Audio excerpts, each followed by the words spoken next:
Interesting paper to present, so I suggest to start. First paper is will represent Stefan Kolimechkov, if I'm spelling it right. Efficiency of creatine supplementation with carbohydrate restriction on long jump performance. I will ask everybody to keep their presentation time frame in the 10 minutes duration. After we will have a couple of minutes of discussion. Thank you. Thank you. Dear Chairman, dear colleagues, the study that I'm presenting today is entitled Efficacy of Creatine Supplementation with Combined Carbohydrate Restriction on Long Jump Performance. And this study was conducted with the huge help of our team based in the National Sports Academy in Sofia, Bulgaria.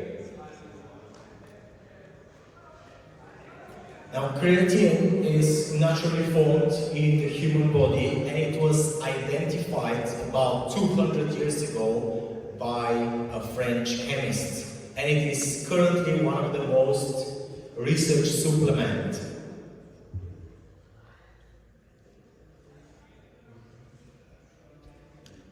Now, the idea of using creatine is to increase strength, increase muscle mass, train more, recover better.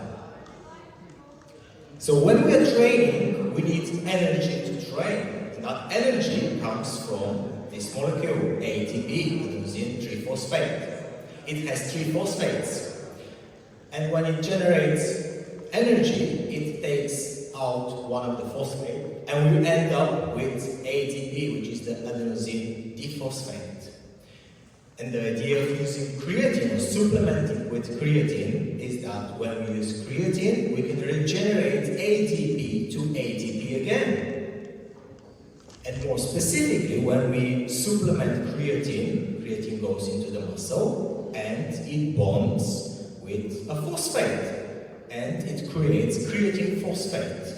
And creatine phosphate is the powerhouse of any activities up to 10 seconds. So there are lots of different sports here that can be included or disciplines.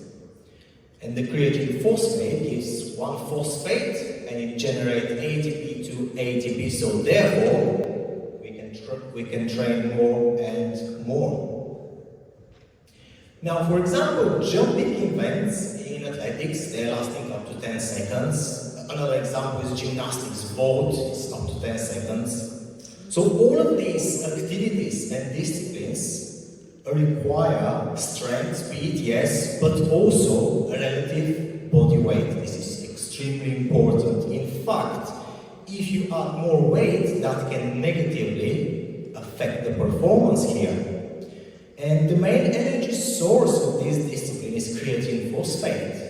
And when we supplement creatine, it's logical that we're going to have positive effect on these sports. However, one of the outcome of taking creatine is increased body weight. This increase comes because when creatine gets into the muscle, it also gets molecules of water, so there is water retention.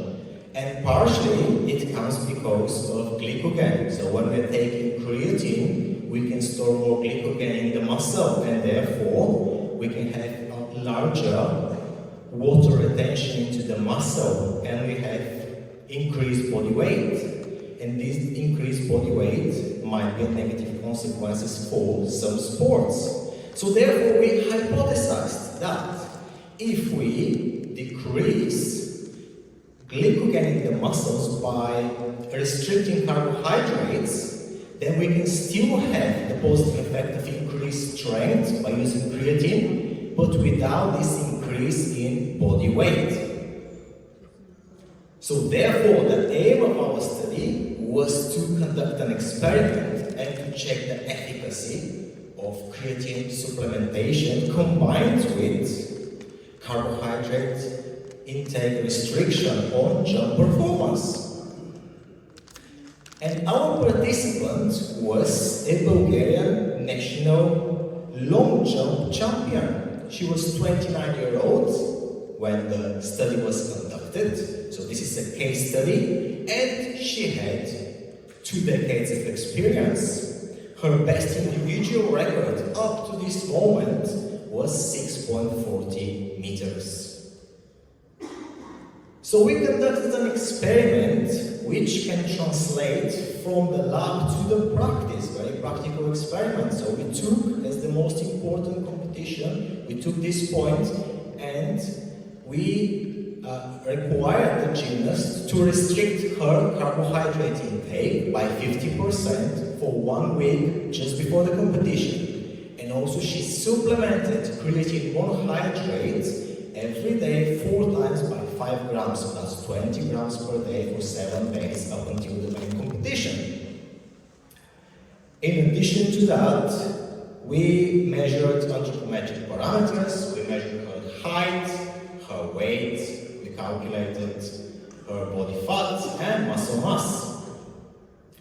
The lab test that we implemented was the 30-second jump test on a force plate system. And that was performed at the beginning and at the end of the test, and we also monitor lactate in the blood before the test and 3 minutes after the test, before and at the end of the study. So the main results are presented on the next slide.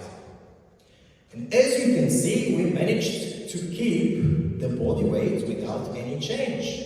Because on average, publications are showing that when you're supplementing creatine, on average you gain about 0.8 to 1 kilogram in your body mass. So we managed, by using this methodology, to maintain the body weight. As you can see, the body fat slightly decreased and muscle mass increased slightly. More importantly, her maximum jump height increased, and the average jump height increased as well significantly.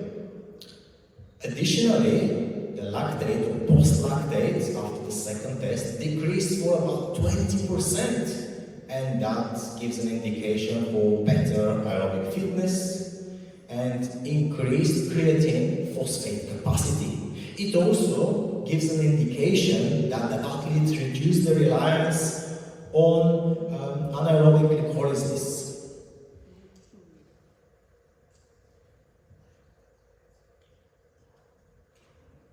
The results, the main results, we showed, this methodology showed that there was no change in the body mass, and here you can really see well in the figure, her maximum rebound reached 48.9. In fact, every single test was better than test 1. And it was significant, improved significant jumping endurance. But most importantly, you can ask what happened with the competition. So we can see her main attempt in the main competition here. So that was a successful attempt. Moreover, she reached her best personal record, so it was 10 centimeters better than her previous best record. She reached 6.50 meters, and also she won a gold medal. So in conclusion, the method that we presented improved anaerobic performance while maintaining the athlete's body mass. Of course, this was a case study, so further investigation is required with sufficient number of participants to prove this efficacy. In conclusion, I would like to thank my team, and especially the lead author, Dr. Lubomir Petrov, and I had the pleasure to learn from him throughout the years. And I would like to thank you very much for listening, and if you have any questions, I can take them now. Thank you.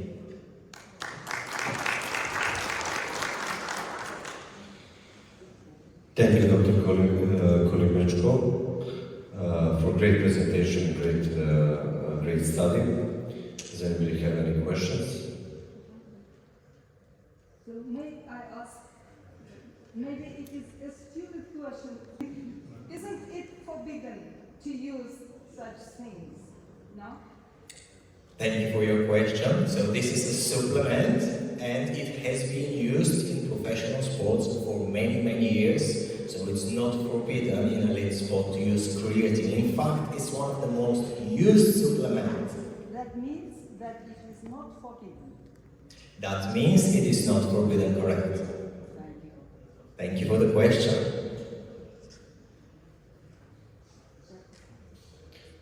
Actually, I have one question. It showed that the number of jumps declined. So, how would you explain that?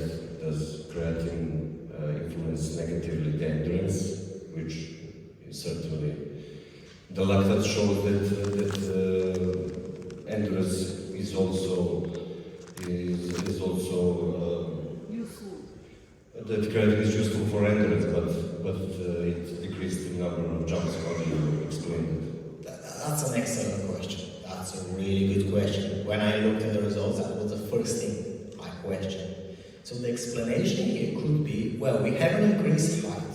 So this is very important because long jump, you have one attempt. So you need increased height. So that's what you need for the competition. My explanation for the decrease is because she jumped higher on every single attempt and she stayed in the air for a bit longer. And that's why the performance decreased with 1 or 2 jumps.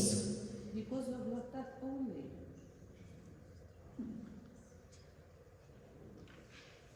Great answer, thank you. Thank you very much. If we don't have any questions, we can move to another.